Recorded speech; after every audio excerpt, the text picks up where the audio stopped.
दादा, आपण इथं कशासाठी बसलेले आहोत?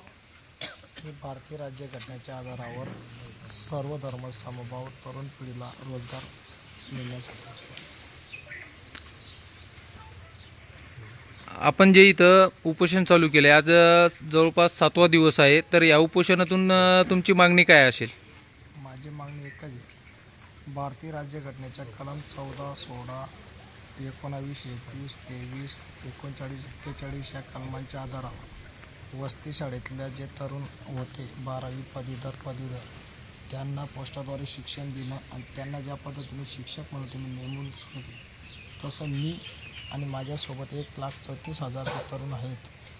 तर त्या तरुणांना तुम्ही या कायद्याने कायम नोकरी द्या. कारण मी 334 दिवस काम केलं आहे. मी कामगार कायदा म्हणजे 1947च्या कायद्यामध्ये आहे आणि मी जर कामगार कायद्यामध्ये बसतो म्हणजे राज्यातले सर्व तरुण कामगार कायद्यात बसला असा माझा दावा आहे. आपल्याला इथं या उपोषणस्थळी शासन दरबारातून कोणी भेट दिलेली आहे का? सहाय्यक आयुक्त धुळे हे इथं आले होते आणि त्यांनी मला जे प्रश्न विचारले